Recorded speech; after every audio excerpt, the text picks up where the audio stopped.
بسم اللہ الرحمن الرحیم۔ السلام علیکم ورحمۃ اللہ وبرکاتہ۔ میں زبیر خان ہوں اور آپ میرا ویلاگ دیکھ رہے ہیں۔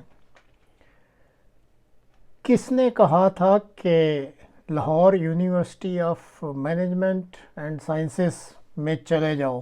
یہ لمز کہلاتی ہے یونیورسٹی کا نام جو عام طور پہ مشہور ہے۔ تو یہ ہے وہ موضوع جس پر آج مختصراً بات کی جائے گی، لیکن بات شروع کرنے سے پہلے ایک چند سیکنڈ کی ویڈیو میں آپ کو دکھانا چاہتا ہوں۔ تو اس ویڈیو کو غور سے دیکھ لیں، کیونکہ بعد میں جو پروگرام ہے اس کو پھر اس ویڈیو کو دیکھنے کے بعد اس پروگرام کی آپ کو سمجھ اچھی طرح آ سکے گی۔ یہ جو ویڈیو آپ دیکھ رہے ہیں اس میں آپ دیکھ سکتے ہیں کہ ایک پروفیسر ہے جو کہ کشتی کے ذریعے سفر کر رہا ہوتا ہے۔ وہ اس کشتی کے ملاح سے پوچھتا ہے کہ کیا تمہیں psychology, biology, ecology, zoology, physiology کے بارے میں کچھ پتہ ہے؟ ملاح جواب دیتا ہے، مجھے ان میں سے کسی کے بارے میں کچھ علم نہیں ہے۔ پروفیسر تکبر سے کہتا ہے، تو پھر تو تم اس دنیا میں کس لیے آئے؟ تمہارا دنیا میں آنا کیا ہے؟ کچھ بھی نہیں تمہیں آتا، اور ایسا لگتا ہے کہ تم جاہل کے جاہل ہی مر جاؤ گے۔ کچھ دیر بعد کشتی ہچکولے کھانے لگتی ہے اور اس کے ڈوبنے کا خطرہ پیدا ہو جاتا ہے۔ اب ملاح پروفیسر سے پوچھتا ہے، کیا تمہیں تیرنا آتا ہے؟ کیا تمہیں شارک مچھلی سے بچنے کا طریقہ آتا ہے؟ پروفیسر کہتا ہے کہ نہیں، مجھے اس بارے میں کچھ پتہ نہیں۔ تو پھر ملاح کہتا ہے، تو اب شارک مچھلی اور مگرمچھ تمہارے سر سے پیر تک کا جسم کھا جائیں گے اور تم صرف اپنے بڑبولے منہ کی تکبرانہ باتوں کی وجہ سے مر جاؤ گے۔ اس کہانی کا سبق یہ ہے کہ انسان علم کے بغیر اگر علم رکھتا بھی ہو تو وہ جاہل ہی کہلائے گا۔ کہتے ہیں کہ بعض شخصیتوں کو شوق ہوتا ہے کہ وہ اڑتے ہوئے تیر کو کہتے ہیں کہ اے تیر آ مجھے مار۔ کاکڑ صاحب جو اس وقت پاکستان کے نامزد عبوری وزیر اعظم ہیں، جن کے عملی ماضی کے بارے میں تو اتنا علم نہیں ہے، لیکن اپنی وزارت عظمیٰ کے دور کے تجزیہ کے لحاظ سے ایسی شخصیت لگتے ہیں جو اڑتے تیر کو کہتے ہوں کہ آ مجھے مار۔ غالباً اپنی انگلش اور تھوڑے بہت بین الاقوامی حالات کے علم کی بنا پر انہیں ناظرین جب یہاں میں نے آپ کو انہوں نے کہا ہے تو آپ کو علم ہونا چاہیے کہ انہوں سے کون مراد ہے۔ لمز جانے کا مشورہ دیا تو موصوف نے سوچا ہوگا کہ گالی کوئی نہیں، 30 اکتوبر کو لمز چلے گئے اور طلباء و طالبات کے ساتھ محفل سوال و جواب لگا لی۔ ناظرین واضح رہے کہ لمز اس وقت پاکستان کی نمبر 1 یونیورسٹی سمجھی جاتی ہے، تاہم عالمی سطح پر کیو ایس رینکنگ میں یہ 540 نمبر پر ہے۔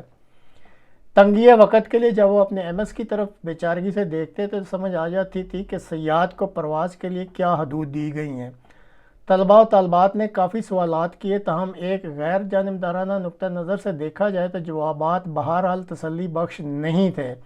اکثر سوالات پاکستان میں موجودہ حالات اور زمینی حقائق کی روشنی میں کیے گئے، لیکن جو جوابات تھے ان سے لگتا تھا کہ وزیر اعظم موصوف اپنی علمی برتری ثابت کرنا چاہ رہے تھے۔ ایک سوال کے جواب میں یہ کہنا کہ پاکستان میں ٹیکس دینا گناہ سمجھا جاتا ہے، اور ساتھ میں اسکینڈینیوین ممالک کی مثال دینا کہ وہاں 90% آبادی ٹیکس دیتی ہے، اور اس چیز کو گول کر جانا کہ ان اسکینڈینیوین ممالک میں ٹیکس کی 27% رقم تعلیم اور صحت پر خرچ ہوتی ہے، 5% فوج اور پولیس پر خرچ ہوتی ہے، اور باقی ساری رقم عوامی بہبود اور فلاحی اسکیموں پر خرچ ہوتی ہے۔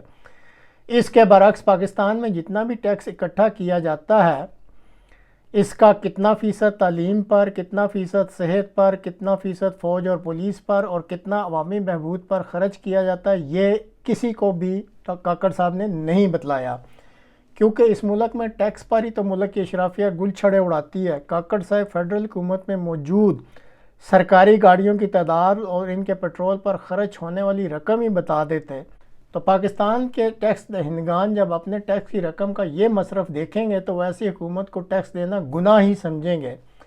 افغانیوں کی ملک بدری میں سوال انسانی اقدار اور عزت و احترام کے بارے میں کیا گیا جواب میں جنیوا کنونشن کے مندرجات سنا دیے۔ کے پی کے اور بلوچستان جیسے پسماندہ صوبوں کے بارے میں سوال کیے گئے تو عجیب بھونڈے انداز میں جواب دیے گئے، جسے کہہ سکتے ہیں کہ سوال گندم اور جواب چنا۔ ملک میں مذہبی تشدد کے بارے میں جواب دیتے ہوئے قوم کی خاموشی اور بے حسی کا رونا تو رو دیا، لیکن اس بارے میں ریاست کی جو ذمہ داریاں اس پر کچھ بھی نہ بول سکے۔ اقلیتی برادریوں پر ہونے والے مظالم کے بارے میں، ریاستی پالیسی کے بارے میں ایک لفظ بھی نہ بتا سکے۔ جڑاوالا واقعہ کے بعد کاکڑ صاحب نے جو یقین دہانیاں کروائی تھیں، اگلے دن ہی ان یقین دہانیوں کی جس طرح دھجیاں اڑائی گئیں، اس سوال پر وہ صرف بغلیں ہی جھانکتے رہے۔ قوم کی درست سمت اور سوچ کی اہمیت پر تو کتابی علم بھگاڑتے رہے، لیکن اس بارے میں ریاست کی جو ذمہ داریاں اس کا ذکر تک نہیں کیا۔ یہ ایک اٹل حقیقت ہے کہ پابندی وقت کسی بھی کامیابی کی ضمانت ہوتی ہے۔ موصوف تقریباً 1 گھنٹہ لیٹ آئے اور تمام طلباء و طالبات کے قیمتی وقت کا ضیاع کیا۔ معذرت کرنے کی بجائے افلاطونی طریقے سے توجیہات پیش کرتے رہے۔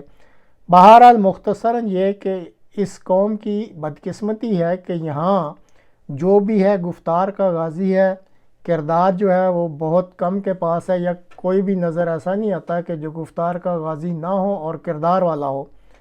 اس قوم کے تقریباً ہر فرد کے قول اور فعل میں انتہائی تضاد ہے، اور ہر کوئی اس تضاد کا شکار لگتا ہے۔ اور یہ جو کاکڑ صاحب کا پروگرام تھا، اس کو دیکھنے کے بعد یہ جو 2-3 امور ہیں، یہ پھر واضح طور پر سامنے آ گئے ہیں کہ پاکستان میں جو ہے وہ جو حکمران ہیں، ان کے قول اور فعل میں کتنا تضاد ہے، اور وہ کس قدر گفتار کے غازی ہیں اور کردار کے مالک نہیں ہیں۔ تو ناظرین، آج کے لیے اتنا ہی۔ اگلے پروگرام تک کے لیے اجازت دیجیے۔ خدا حافظ۔